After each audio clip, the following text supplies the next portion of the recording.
programa de hoy, a vísperas del inicio del tiempo de Adviento, sacerdote recomienda a los padres decirle a sus niños que el regalo más grande es recibir a Jesús y no los obsequios.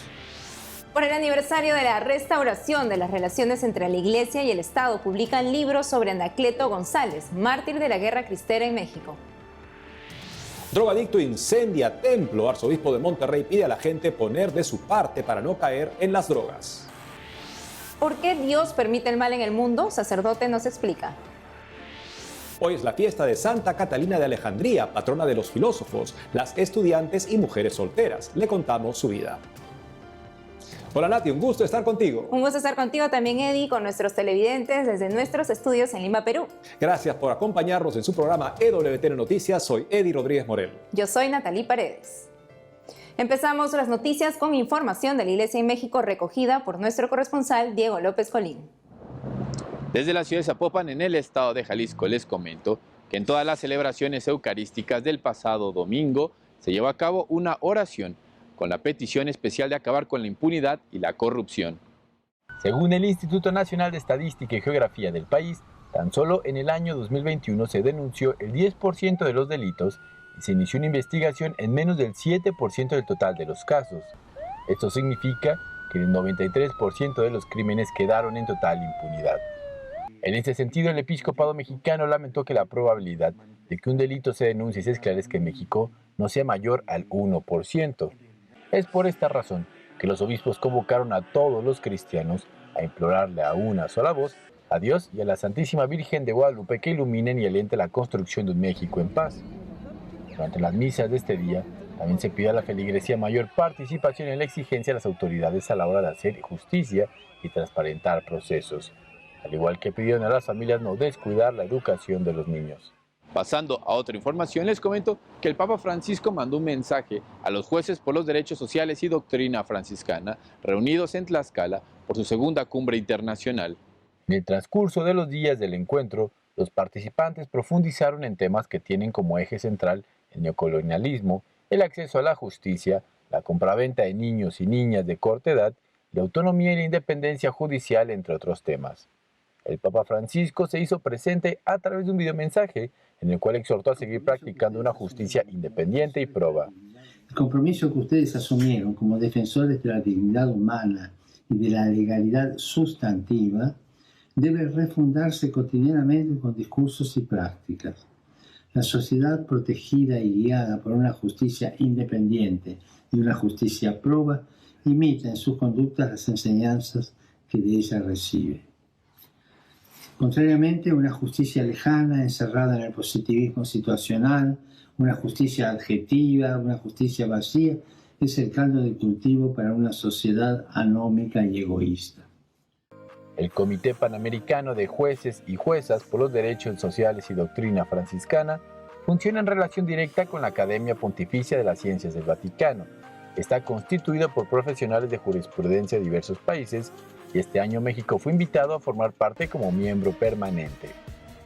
Para finalizar, les comento que bajo las influencias de drogas, un joven con sus amigos incendiaron el templo de Santa Isabel, el territorio de la Arquidiócesis de Monterrey.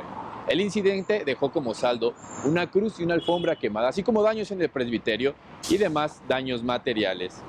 Al respecto, el arzobispo de Monterrey, Rogelio Cabrera López, se dolió por lo acontecido y arremetió en contra de las drogas. Acentuó la necesidad de atender el problema no solo como un problema de salud pública, cuyas repercusiones atraen efectos negativos a las relaciones interpersonales de los afectados, sino también un asunto de tranquilidad y de seguridad.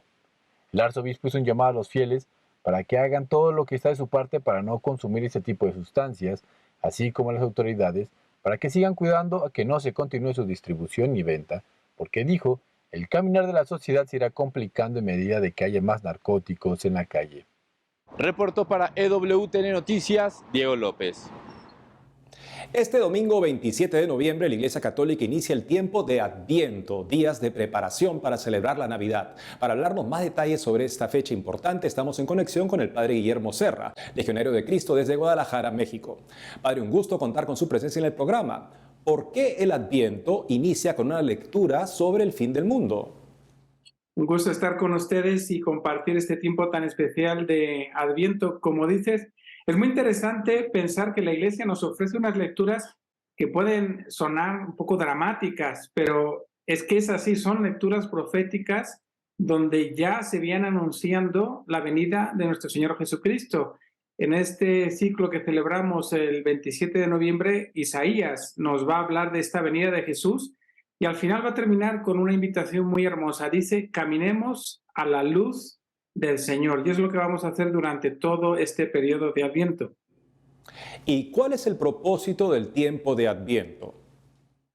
La Iglesia nos presenta este periodo de Adviento como una preparación espiritual a lo largo de 4 semanas, donde vamos a intentar preparar nuestro corazón como pesebre para la llegada de Jesús. Adviento significa llegada, hacia la venida significa en su etimología latina. Estamos preparando el corazón a través de la liturgia, de las lecturas, de todo lo que celebramos, para que el Señor Jesús pueda encontrar en nuestros corazones ese amor, ese cariño, esa preparación, esa también penitencia. Por eso el color morado de Adviento, que significa penitencia, porque nuestro corazón tiene que estar limpio, purificado, y por eso la Iglesia con tanta sabiduría nos ofrece 4 semanas maravillosas para prepararnos para recibir a Jesús. ¿Cuándo inicia y cuándo termina el Adviento, Padre? El Adviento viene marcado por 4 semanas previas al 25 de noviembre. Como las fechas se van moviendo, puede ser desde 21 días hasta 28. Justo ahora nosotros vamos a iniciar el Adviento muy temprano, el 27 de noviembre. Hay veces que incluso empieza a inicios de diciembre. Entonces son 4 domingos antes del 25 de noviembre. Perdón, 25 de diciembre, 25 de diciembre. ¿Por qué en este tiempo no se recita ni canta el Gloria? Es una pregunta interesante. La Iglesia en Adviento y también en Cuaresma, pero ahora más específicamente en Adviento, como decía, lo celebra con un tono penitencial, de preparación, de sacrificio, para que el corazón se vaya ensanchando. Y por eso este himno, que precisamente nace en la tradición de la Iglesia, de ese canto de los ángeles que nos narra San Lucas en el Evangelio al narrar el nacimiento, la Iglesia lo omite como preparación para ese canto maravilloso que vamos a entonar de gracias a Dios porque nos ha dado a su Hijo. Por eso, en silencio y omitiéndolo, nos preparamos con mayor gozo para ese momento. ¿Cómo debemos vivir los católicos este tiempo de Adviento? Es un periodo de preparación, de penitencia, sí, pero también de gozo, porque sabemos que va a nacer Jesús. Es algo que ya sabemos. Pero precisamente por eso tenemos que vivir lo que San Bernardo nos invitaba a vivir en un texto maravilloso donde hablaba de las 3 venidas de Cristo. La primera venida, que ya sucedió cuando nació Jesús y que ahora celebramos con la misma fuerza, la misma gracia, sería la primera, y esa es la que estamos celebrando en Adviento como preparación. Después, la segunda venida, la intermedia, es la que sucede cada día. Cada día Jesús viene a mi corazón, y está esa tercera y última definitiva venida, ese Adviento al que nos preparamos históricamente, que es la venida definitiva y gloriosa. Así que este Adviento implica una preparación para esa venida, que sucede cada día, pero que especialmente y litúrgicamente vamos a celebrar el 25 de diciembre, donde celebramos con las mismas gracias, con la misma intensidad, la misma fuerza, la venida de Jesús, igual que hace 2000 años. Y en el caso de los niños, ¿qué recomienda a los padres?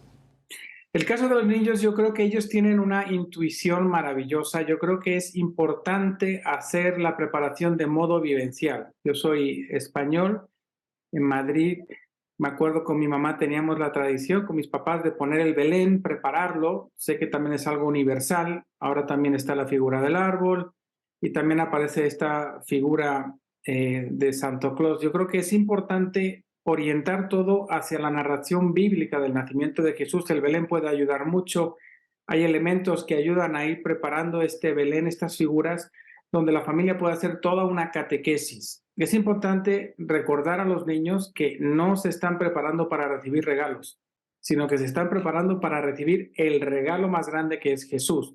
Y a través de Jesús, sí, los regalos y Santa Claus. Entonces, centrar la historia en Jesús, que es la historia de la Navidad, del nacimiento de Dios que se hace hombre entre nosotros. Padre Guillermo Serra, gracias por la entrevista. Con mucho gusto, que Dios les bendiga y buena preparación de Adviento. Ahora desde España, el obispo de San Sebastián, Monseñor José Ignacio Munilla, responde a la clásica pregunta ante la maldad constante que acecha el mundo. Atención a lo que este santo sacerdote dice en su canal de YouTube, en el que explica el catecismo de la Iglesia Católica. Dios no hubiese permitido el mal si de él no hubiese sido capaz, ¿no? O no hubiese sido posible sacar bienes. Es una afirmación clave, central. Incluso yo creo que de aquí cabe desprender, es decir, si Dios no hubiese permitido el mal, si de él no hubiesen podido derivarse, si él con su poder no hubiese podido sacar el bien del mal, me atrevo a decir que son más los bienes que Dios ha obtenido sacar de ese mal que los males que se han derivado de él, ¿no? Porque Dios es todopoderoso, infinitamente bondadoso, y su poder lo manifestó, sí, en la creación del mundo. Crear el mundo de la nada, crear a partir de la nada, solamente lo puede hacer Dios, supone una infinita omnipotencia, pero todavía es mayor la omnipotencia que se requiere para sacar bien del mal que para crear el mundo de la nada. Por eso esa obra de la redención, en la que Dios saca bienes de los males, es el momento culminante de la revelación de Dios infinitamente poderoso e infinitamente misericordioso. Hay un texto conmovedor, ¿no?, para entender esto de cómo Dios saca bienes de los males. Hay muchos textos en la Sagrada Escritura, pero el Catecismo de la Iglesia Católica, no aquí en el compendio que siempre resume las cosas, pero el Catecismo, el Catecismo Mayor, en el punto 312, refiere el texto del Génesis de ese episodio de José vendido por sus hermanos como esclavo. Y después de que José había sido vendido, ¿no?, por sus hermanos como esclavo, y que había sido llevado a Egipto, y en Egipto pues resulta que por esa providencia de Dios pasó a ser ministro, y entonces cuando sus hermanos, allí hubo una gran hambruna y tuvieron que bajar a Egipto, resulta que fue el hermano que ellos habían vendido como esclavo el que ahora era ministro y les salvó de perecer, ¿no? ¡Qué providencia!, ¿no? Bueno, pues fijaros qué lectura hace la Sagrada Escritura de este episodio. Está en el capítulo 45 del Génesis, ¿no? Le dice José, el que había sido vendido por sus hermanos y que ahora era ministro en Egipto, les dice a sus hermanos: ¿no fuisteis vosotros los que me enviasteis acá, sino Dios? Aunque vosotros pensasteis hacerme daño, Dios lo pensó para bien, para hacer sobrevivir un pueblo numeroso. Hicisteis un mal, vendiéndome a mí por envidia, a unos como esclavo, ¿no? Y ahora resulta que de aquel mal se deriva que este hermano vuestro, Dios ha querido que sea vuestro Salvador. La última palabra la tiene Dios. Dios reconduce. A mí me gusta utilizar una imagen que, digamos, bueno, pues hoy en día en este mundo de las nuevas tecnologías que tenemos, todos sabemos lo que es un GPS, ¿no? Y que cuando caminamos por las ciudades y en ellas nos perdemos, y no, porque no hemos seguido las directrices correctamente del GPS y entonces nos hemos salido fuera, el GPS dice recalculando y nos vuelve a introducir en él.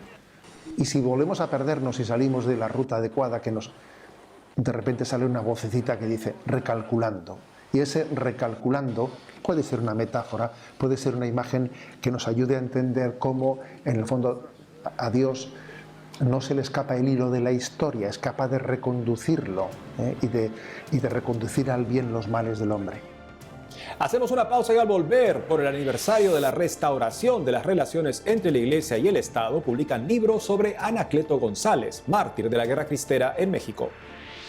Además, hoy es la fiesta de Santa Catalina de Alejandría, patrona de los filósofos, las estudiantes y mujeres solteras. Le contamos su vida.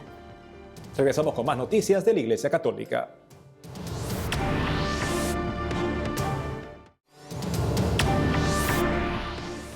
Hoy es la fiesta de Santa Catalina de Alejandría, patrona de los filósofos, las estudiantes y mujeres solteras. Le contamos aquí su vida.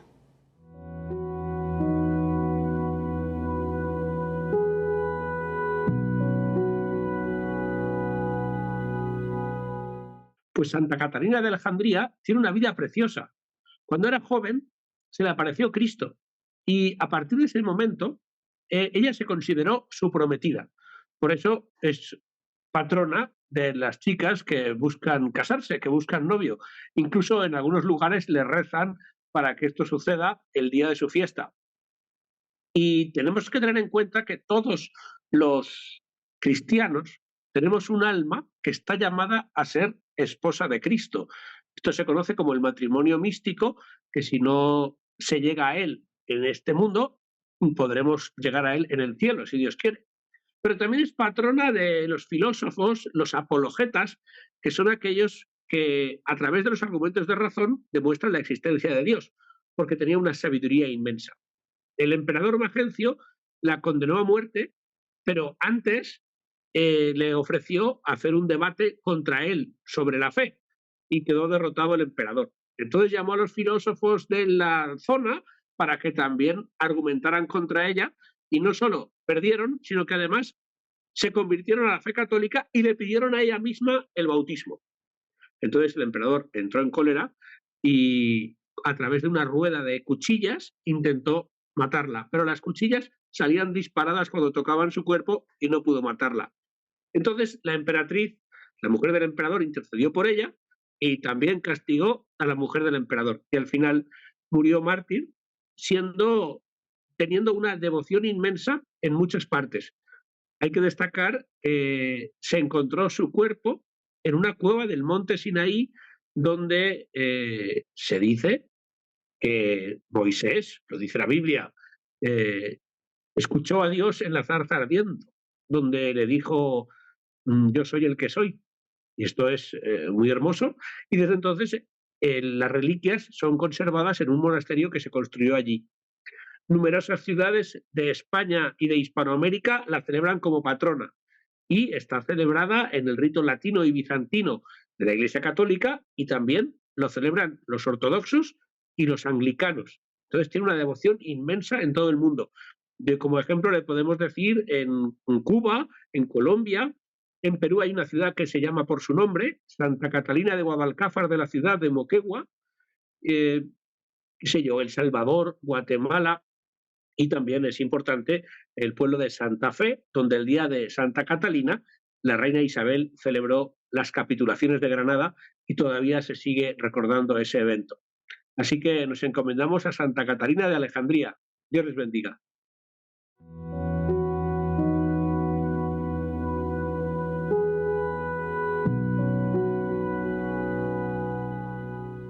Ahora información desde México. Por el 30º aniversario de la restauración de las relaciones entre la Iglesia y el Estado, así como en recuerdo a los mártires católicos perseguidos en este país, hace poco fue publicado un compendio de reflexiones del mártir Anacleto González Flores. Este querido personaje en México se hizo mártir durante la Guerra Cristera. Entramos en contacto con Rodrigo Iván Cortés, presidente del Frente Nacional por la Familia. Como activista por la defensa de la libertad religiosa, Rodrigo Iván participó en la edición del libro, sobre lo cual nos hablará. Rodrigo, es un gusto tenerte con nosotros. ¿Cómo fue que Anacleto González se hizo mártir? Hola, Anacleto González Flores es uno de los mártires más distinguidos y distinguibles de toda la cristiada. Anacleto fue un laico muy comprometido del estado de Jalisco y se destacó por su capacidad de transmitir la doctrina social de la Iglesia y el catecismo, y sobre un contexto en donde el ataque a la libertad religiosa y muy específicamente a la Iglesia Católica y a la fe católica, organizó a el pueblo para poder resistir lo que eran las terribles leyes como la ley Calles y todas las que venían de los años inmediatamente anteriores. Se destacó por esa gran capacidad de organización popular, esa gran capacidad de formación y, por lo tanto, esa gran capacidad de acción para poder resistir estos ataques. Eso es lo que llevó a que el gobierno lo capturara en contra de toda ley, sin juicio, y lo torturaran y asesinaran. ¿Qué virtudes destacarías del mártir Anacleto González para luchar por la libertad religiosa hoy en México? Una extraordinaria capacidad para formarse y para formar a los demás, para resistir esas leyes tan claramente anticristianas y organizar al pueblo para resistirlas. Cuando fue capturado, torturado, fue muy, muy importante lo que dijo. Yo muero, pero Dios no muere. ¡Viva Cristo Rey! Frente a la persecución que cristianos sufren por parte de sus gobiernos, ¿cómo nos ayudaría la lectura del libro Anacleto González Flores, La conquista de la libertad? Cuando uno lee el prólogo que hace Monseñor Ramón Castro y Castro a esta obra de Anacleto, y uno lee los textos de Anacleto, es como si nos estuviera hablando hoy, justo en un México en donde desde el Ejecutivo federal y locales, desde el Legislativo federal y local y desde el Poder Judicial, tanto Suprema Corte de Justicia como otras instancias, se ve nuevamente un gran ataque a la libertad religiosa. De hecho, en estos momentos, varios de los que somos católicos y defendemos este importante derecho, estamos siendo también perseguidos y demandados. Así que no puede ser más oportuno el poder leer, el poder inspirarse otra vez en los textos de este mártir mexicano que es el patrono de todos los laicos de México. ¿Cómo pueden acceder a esta publicación los interesados? A través de lo que son las tiendas virtuales, a través de Amazon, a través de Kindle, se puede acceder a esta obra. Rodrigo Iván Cortés, un gusto tenerte con nosotros. Es un gusto. Ahora conozcamos la realidad de mucha gente en Sudán del Sur que durante años padece de lepra. Hasta este país del África llega el amor de Dios por medio de una misionera irlandesa. Conozcamos de ella y su misión en un reportaje del programa Vaticano. Bajo el sofocante sol africano, esta comunidad, aquí en la región llamada Rumbek, en Sudán del Sur, vive en la pobreza cotidiana, donde cada día es una batalla por la supervivencia. Viven aquí con la enfermedad de la lepra. Este pueblo ha sido perseguido varias veces. Muchos de ellos han muerto. En los lugares en los que han estado viviendo aquí no había puertas ni refugio, así que los animales podían venir por la noche porque estaban atraídos por las heridas. Esta es Noeline Logrand, una voluntaria irlandesa que se ha dedicado a ayudar a las 5.000 personas que viven en esta colonia, a muchos de los cuales les faltan dedos de las manos, de los pies y otras extremidades. Mary, como pueden ver, ha sufrido la lepra, le han tenido que cortar las manos. Tiene 4 hijos y esta es su casita. Pero aunque no lo crean, esta casa es realmente muy buena en cuanto a la gente que vive aquí. Tiene una cama, no como la conocemos, pero aún así muy buena y muy aceptable. La mayoría de la gente no tendría nada aquí. Hay una gran cantidad de lepra en Sudán del Sur, pero la lepra es causada por una combinación de diferentes cosas. Una de ellas es la higiene. En esta zona en particular hay unas 4.900 personas y hay un solo retrete. A lo largo de la historia, la lepra ha sido perseguida por el tipo particular de enfermedad que es contagiosa y también por el olor terrible que lleva de la carne podrida. Suena horrible, pero es la realidad. Si la gente no recibe la mediación, la lepra empeorará. La piel se pudre y se debilita cada vez más. Con la ayuda de organizaciones benéficas como Sudan Relief Fund, la comunidad puede sobrevivir. Y aunque no tienen nada, están llenos de alegría y gratitud por la poca ayuda que reciben. Sentí que quería llegar a las personas que realmente estaban en la peor situación posible y creo que aunque sea mi amor y mi corazón por ellos, podrán ayudarles. A la gente de aquí se le ha dicho que no es bienvenida en ningún sitio fuera de su comunidad, excepto por un grupo, la Iglesia Católica. Todos los domingos son recibidos en una iglesia que está fuera de la comunidad. ¿Sabes cuántas veces te menciona el Señor en la Biblia? ¿Sabes lo especial que eras para Él? Hablar de cosas así les levanta la confianza y la moral y les demuestra que valen más. Las condiciones de la gente que vive en esta colonia son increíblemente duras, pero para Noelín, ella continúa su trabajo dedicada a intentar aliviar el dolor y el sufrimiento de la gente que encuentra, de cualquier manera que pueda. Y eso es todo, amigos. Mañana inicia el Adviento. Así es, por eso nos despedimos con el canto de Adviento o Ven Emmanuel, interpretado por el coro de niños acólitos de Huancavelica en los Andes de Perú. Hasta el lunes.